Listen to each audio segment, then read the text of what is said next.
Ce programme vous est offert par Illico Cash.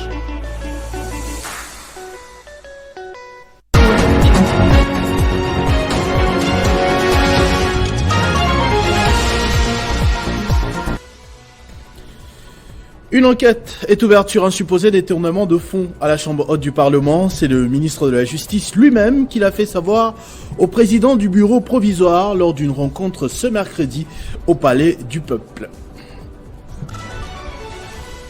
À quelques heures de la fin de la trêve humanitaire proposée par les États-Unis, la Chine a informé à Nathalie Aziza-Mounana, ministre des Affaires sociales, sa disposition à aider le gouvernement à acheminer l'aide vers les zones dans le besoin. Plus de précisions dans ce journal. Le commissaire provincial de la police à Kinshasa a haussé le ton en faveur de la sécurité sur les routes. Des unités sont déployées dans plusieurs carrefours pour contrer les malfaiteurs, mais aussi pour faire respecter le code de la route. Mesdames et messieurs, bonsoir. Le ministre d'État en charge de la justice a annoncé mercredi l'ouverture d'une enquête sur les soupçons de détournement des fonds au Sénat. Constant Moutamba l'a dit au président du bureau d'âge de la Chambre haute du Parlement, Pascal Quindolo, lors d'une rencontre au Palais du Peuple. Cette enquête vise à fixer l'opinion sur ce dossier et lutter contre la criminalité financière au sein des institutions publiques. Il y a quelques jours sur les réseaux sociaux, un cliché des Sangouma Mosai avec des briques de dollars dans une pièce non autrement identifiée avait créé un tollé sur les réseaux sociaux. Il y avait des bruits qui couraient sur le détournement des fonds par le bureau sortant du Sénat. Il était donc question pour nous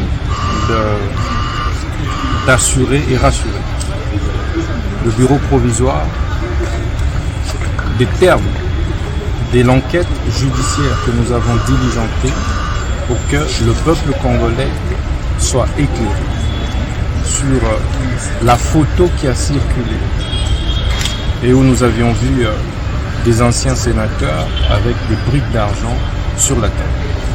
Plus rien ne sera comme avant. Et c'est à l'issue des enquêtes qui sont jusque-là inquisitoriales que nous fixerons l'opinion sur les mesures urgentes et coercitives si les chefs qui seront prises. Constant Moutamba qui a échangé également ce mercredi dans son cabinet de travail avec le ministre délégué à l'urbanisme et habitat de la ville de Kinshasa.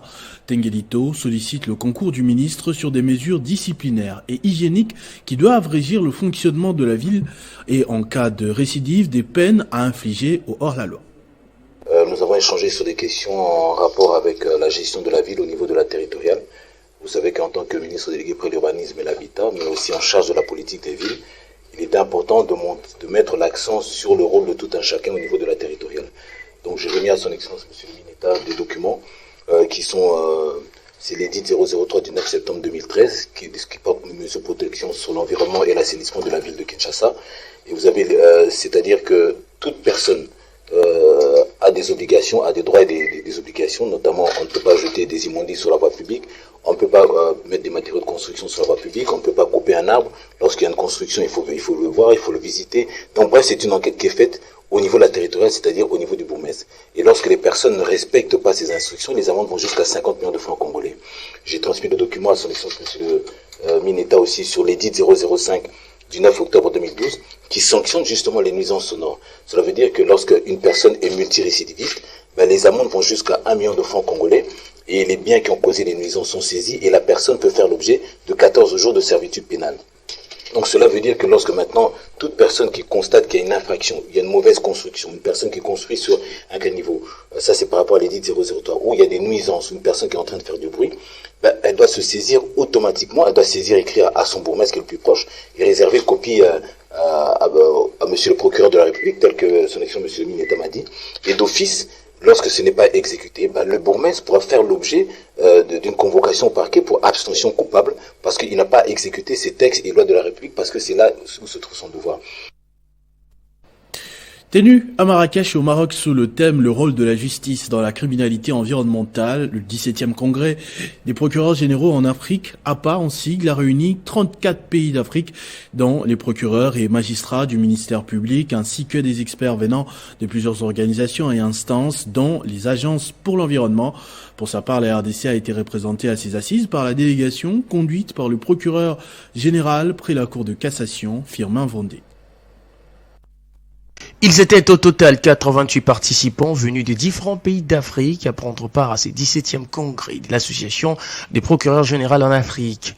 Dès l'entame, les présidents du ministère public du Royaume du Maroc a déclaré que ces congrès abordent de nombreuses questions liées au développement de la structure institutionnelle de l'association et l'élargissement de son champ d'action, consolidant ainsi les rôles de l'association en tant qu'espace africain des dialogues, d'échanges, d'expériences et des travaux communs et des poursuites judiciaires. Prenant part à ces assises, les procureurs généraux près la Cour de cassation de la RDC, Firmin Vendée, a fait part de la quintessence de cette assemblée générale. Tout cela, naturellement, j'ai demandé qu'il y ait une certaine coopération entre nations pour pouvoir aboutir à des résultats concrets, dans la mesure où celui qui serait attrapé comme criminel dans un État et qui serait réfugié dans un autre puisse être aussi poursuivi dans cet État-là pour anéantir de manière radicale cette criminalité environnementale. Je vais naturellement, au-delà de tout ce qui vient d'être fait, féliciter le Royaume du Maroc pour l'organisation impeccable. Naturellement, nous sommes très fiers de notre désignation comme vice-président de l'association au niveau de l'Afrique centrale. Et c'est avec joie que nous avons participé de manière active à cette rencontre. Pour rappel, l'Assemblée générale a élu le Kenya comme président de l'association et le Royaume du Maroc, secrétaire général pour une durée de 2 ans, renouvelable. Aussi, une proposition de la présidence du ministère public a été approuvée, faisant du Maroc les sièges permanents de l'Association des procureurs d'Afrique. À quelques heures de la fin de la trêve humanitaire, la Chine promet son accompagnement à la République démocratique du Congo via le ministère des Affaires sociales, Action humanitaire et Solidarité nationale dans l'acheminement des vivres vers les zones en proie à l'insécurité dans l'est du pays. Reportage de Jean-David Kilolo. Sérialisation et détermination dans les sociales continuent à attirer la curiosité des partenaires de la RDC. C'est le cas de l'ambassadeur de la Chine qui s'est déplacé au bureau de travail de la ministre des Affaires sociales, Action humanitaire et Solidarité nationale, Aziza Mounana, pour la féliciter de son engagement depuis longtemps dans l'humanitaire et dans le social.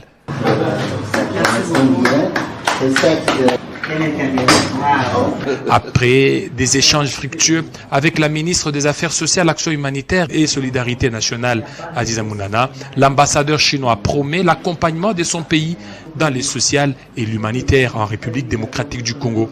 Plusieurs consensus sont égalés de cet entretien. La Chine va continuer à accorder des aides humanitaires au Congo, notamment à la région de l'Est, souffre actuellement du conflit armé.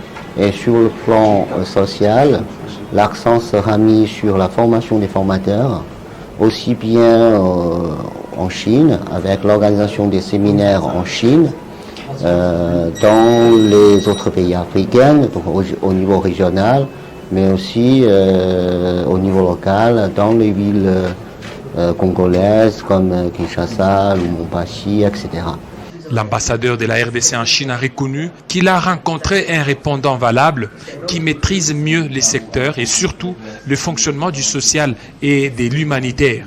Et Aziza Mounana sera l'interface qu'il faut pour les comptes du gouvernement. Judith Soumino. Les épouses des militaires et policiers réunis au sein d'une association pour le développement ont été reçues par le chef d'état-major général des FARDC. Elles sont venues informer le général d'armée Christian Chiwewe de l'utilisation sans mandat ni pouvoir de leurs associations par des tierces personnes, ce qui va à l'encontre du statut de leur association.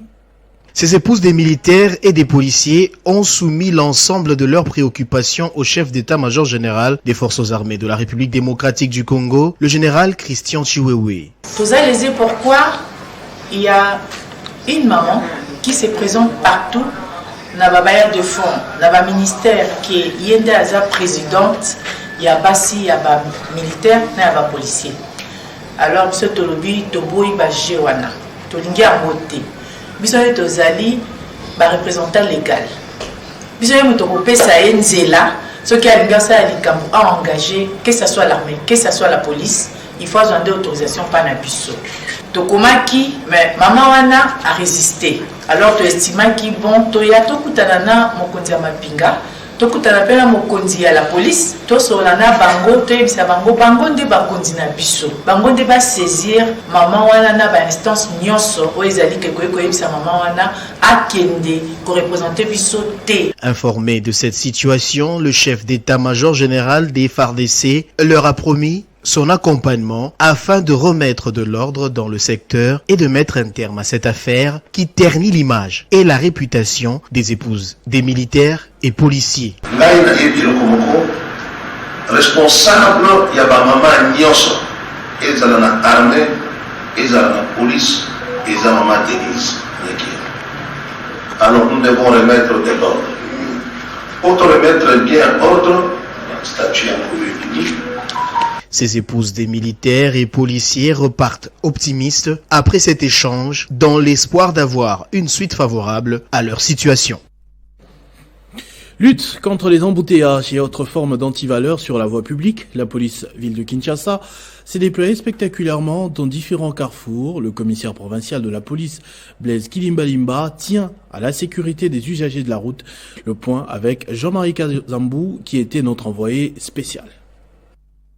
Déployée dans différents trajets d'afflux automobiles, la police cherche des contrevenants, des personnes qui violent le code de la route.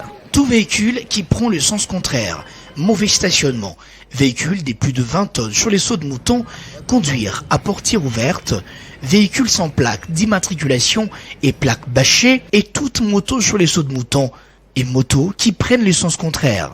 Ce matin, le colonel Numbi a exécuté les ordres du commandant de la ville, interpellant tout cas d'incivisme et pour la plupart, les autorités du pays. L'autre ici refuse d'obéir aux ordres de la police. Celui-ci veut même s'en prendre physiquement sur le gens de l'ordre.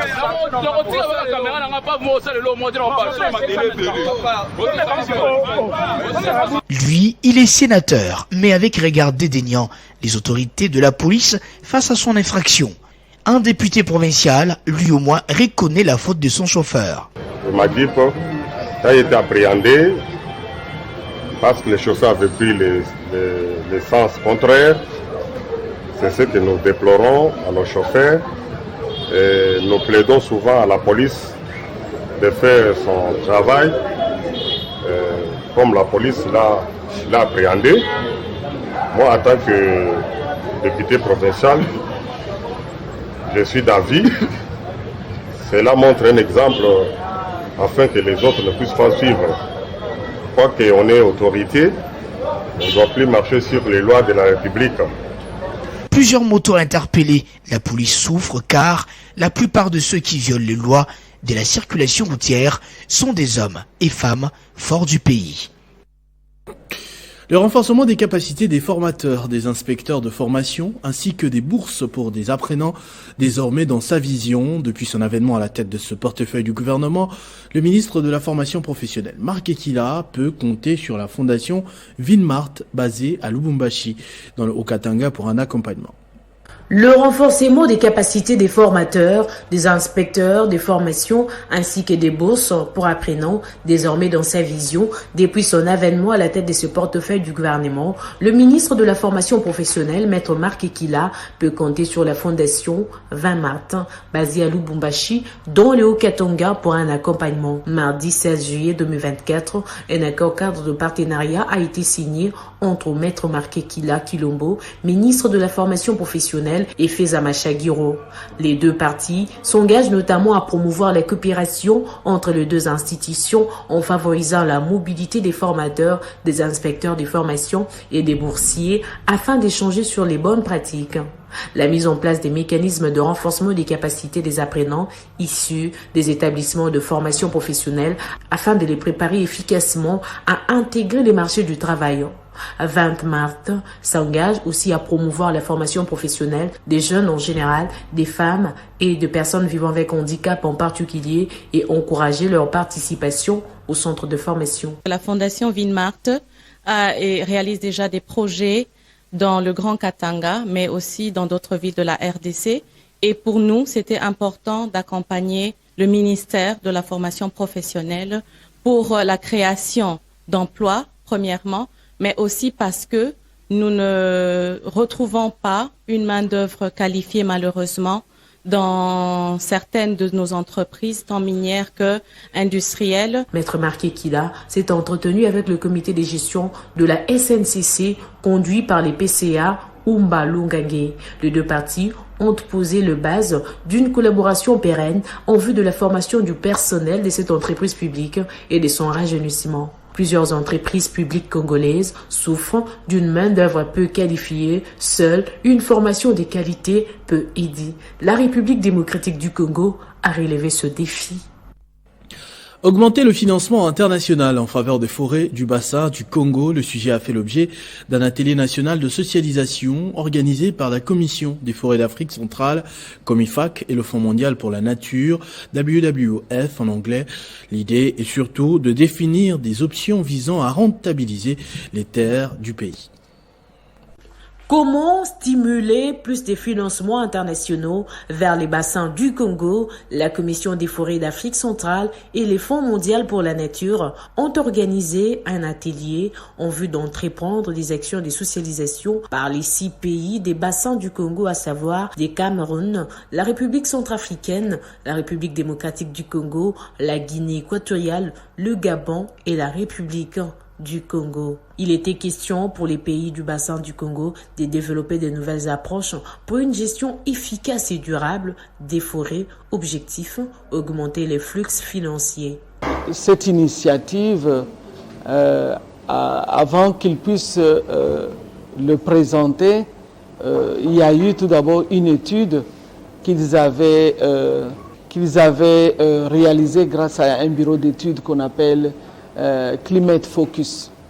Alors, quand ce bureau d'études a présenté l'évaluation des flux financiers sur les 3 bassins et comparé ces flux financiers des 3 bassins par rapport à ce que nous, le bassin du Congo, nous recevons comparativement à d'autres bassins. Quand on dit bassin de forêt tropicale, on parle de l'Amazonie, et puis on parle de Bornéo-Mekong en Asie, et le bassin du Congo, c'est ce qui nous concerne ici en Afrique centrale. Après analyse à propos de l'augmentation des flux internationaux des financements climatiques et de la biodiversité en faveur des forêts du bassin du Congo, un communiqué final a été lu par Brigitte Mbouyi Bilonda, directeur chef des services et coordonnatrice de la COMIFAC. Les investisseurs congolais ne sont pas restés silencieux devant le comportement de certains compatriotes et investisseurs étrangers face à la main-d'œuvre congolaise qui souffre dans plusieurs entreprises installées au pays. Devant la presse ce mercredi, René Carlos, investisseur congolais, a haussé le ton en dénonçant ces pratiques inhumaines. Dénoncer certains comportements que nous avons vus dans les chefs de nos autres compatriotes, mais aussi avec l'implication aussi de certains étrangers. Nous avons commencé l'investissement à l'ICACI avec une société qui s'appelle Rock Metals. Alors, cette société Rock Metals, nous avions gagné à réhabiliter une usine qui devait nous... Bon, qui doit nettement... on doit travailler dans la raffinerie. Et nous avons été aussi avec nos amis partenaires qui sont venus, disant qu'ils étaient de bonne foi, pour donner l'emploi à nos populations. C'est inacceptable pour un pays comme le mien, où je vois ces femmes-là. Nous avons amené ces mamans à comprendre que vous devez rester à la maison, éduquer les enfants. Plusieurs fois, j'ai eu des réclamations par certains travailleurs disant que nous avons besoin que notre salaire soit un peu à la hausse, des choses comme ça. Nous avons dit non, écoutez, soyez calmes. Dès que nous commençons à produire, par toute société a le passif et l'actif. Nous avons même eu des autres qui ont été brûlés par l'acide. C'était vraiment très difficile pour nous, parce qu'on devait les faire soigner. Il y a ceux-là qui se sont fracturés. Mais voilà qu'arrivé à la fin, nous sommes déjà prêts à commencer l'actif, c'est-à-dire commencer la production. Mes partenaires s'élèvent pour me dire qu'il faut que les Congolais doivent partir, il faut réduire le nombre, tout ceci. Alors, croyant que je suis comme les autres, je l'ai dit en aucune fois, je suis patriote. L'Agence nationale pour la promotion des investissements a organisé un séminaire de 3 jours avec tous les agents et cadres de cette entreprise à Bibois. C'était pour évoquer la revue à mi-parcours du plan de travail budgétisé annuel du premier semestre 2024 de ANAPI. L'ANAPI a organisé un séminaire de 3 jours du 17 au 19 juillet 2024 avec tous ses agents et cadres pour la revue à mi-parcours du plan de travail budgétisé annuel du premier semestre 2024. Dans son allocution, le directeur général de l'ANAPI, le professeur Bruno Chibangu, a commencé par remercier tous les agents et cadres de l'ANAPI et a donné le directif sur l'ordre du jour. C'est le travail qu'ils sont venus faire aujourd'hui. Nous avons pris tous nos experts, les directeurs, les sous-directeurs, les chefs de service et autres experts de l'ANAPI. Après le directeur général, c'est au tour du directeur des planifications de prendre la parole pour l'exposition de la planification et l'évaluation de l'ANAPI pour l'année 2024. Le plan de travail budgétisé annuel pour l'année 2025 et comment les activités de cette année pourront également contribuer aussi à l'avancement des activités de l'année prochaine. Après l'exposition du planning, le directeur général de l'ANAPI, le professeur Bruno Chibangu, revient pour conscientiser les agents et cadres de l'ANAPI sur le respect et la ponctualité du travail. Il a aussi insisté sur la traduction des textes en langue nationale pour la bonne compréhension de tous. Cet exercice est important parce qu'il nous permet d'évaluer toutes les activités qui ont été faites depuis le début de l'année. Rappelons que cette activité a débuté aujourd'hui et va prendre fin le vendredi 19 juillet prochain. Le vice-gouverneur de la province du Haut-Katanga, Martin Kazembe Choula, a procédé mardi à l'ouverture de la 66e session de formation initiée par le chef de l'exécutif provincial Jacques Yabola lui-même à l'intention des ministres provinciaux récemment nommés. C'est là dans le but de renforcer leurs connaissances sur le code de conduite de l'agent de la fonction publique, le job description et comment diriger. Durant 5 jours, les ministres provinciaux du Haut-Katanga sont à l'école du savoir en rapport avec les différentes notions de gestion de la chose publique en vue d'un rendement positif. En jeu, développer la province selon le programme quinquennal du gouvernement provincial. 6 modules vont être développés par 6 conférenciers. Il s'agit notamment des devoirs et obligations protocolaires, de la conduite de l'agent de la fonction publique, du budget, des finances, des dirigés et savoir comment diriger. Les travaux de cette 66e session de formation des membres du gouvernement provincial, initiés par le gouverneur Jacques Aboulakatoué, ont été ouverts par le vice-gouverneur de province, Martin Kazembe Choula. La directrice de la fonction publique provinciale, Fanny Kishafan, a présenté le canevas des sessions en invitant les participants à capitaliser et rentabiliser cette formation. Dans ce mot d'ouverture des travaux, au nom du gouverneur, le vice-gouverneur Martin Kazembe Choula a souligné le bien fondé de cette initiative. Mesdames et messieurs, les membres du gouvernement, l'organisation du présent séminaire a été jugée indispensable afin de permettre à chacun de vous d'assumer ses nouvelles fonctions en disposant de références et des orientations susceptibles et de soutenir aisément les responsabilités que vous êtes appelés à exercer. En ce premier jour des travaux, 2 orateurs, en l'occurrence l'ambassadeur Kiloufia et l'ancien chef du protocole d'État Robert Kibela Tchabala, ont planché sur les devoirs et obligations protocolaires. Politique, toutes les bases de la FDCA à travers le pays ne lâchent pas l'affaire. Plus d'un mois après l'installation du gouvernement sminois, la frustration est grande. Les militants du regroupement Chera Modeste Bahati Lukwebo estiment qu'ils n'ont pas été récompensés à la hauteur de leurs efforts et poids politiques, notamment 40 députés nationaux, 77 provinciaux, 13 sénateurs. Après les fédérations de Sud Kivu, Maniema, Kwilu, Ituri, Haut-Katanga, celle de Olomami est aussi montée au créneau pour dénoncer cette injustice et réclamer à la haute instance de leur regroupement d'organiser un congrès extraordinaire pour clarifier leur position au sein de l'Union sacrée de la nation.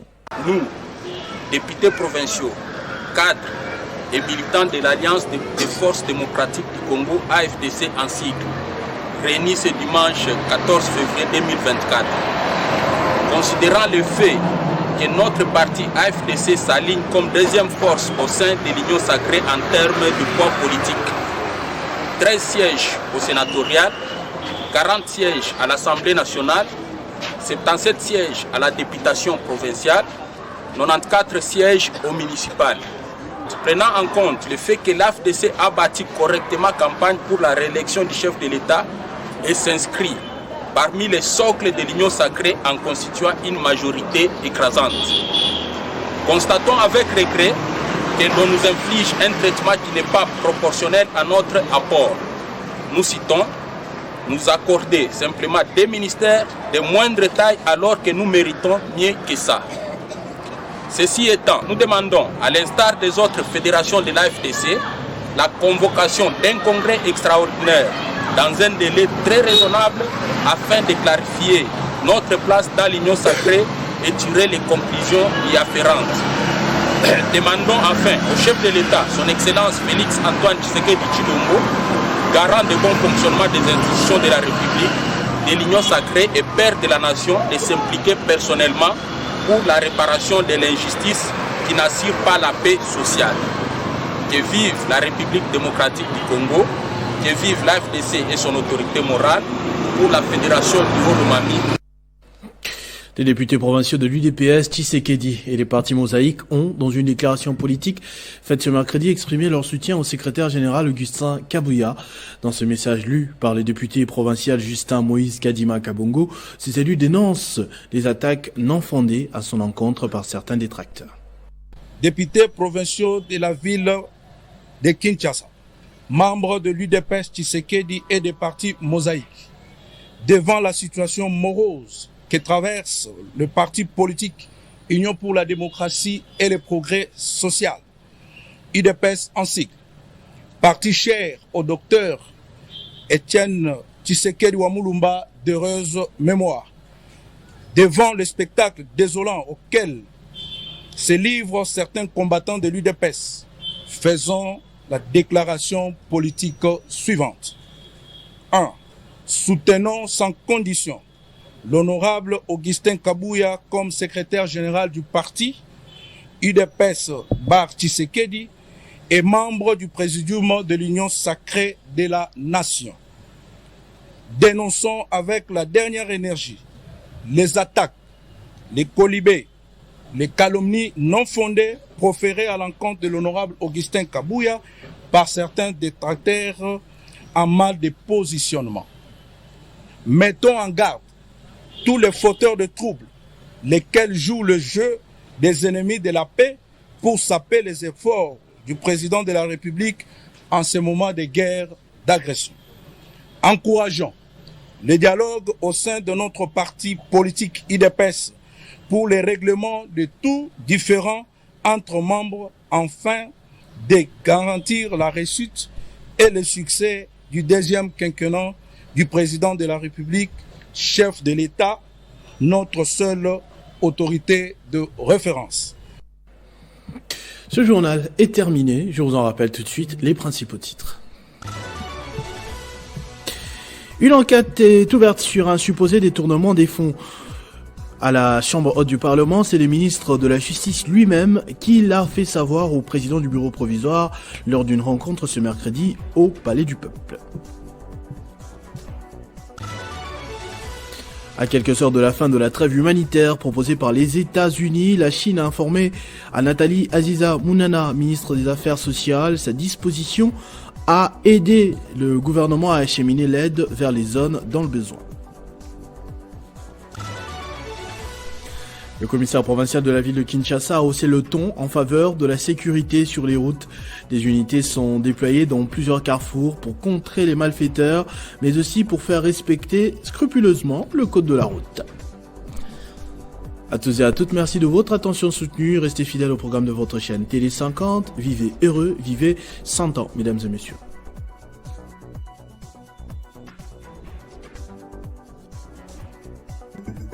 Retrouvez toute l'actualité en continu sur www.tele50.cd.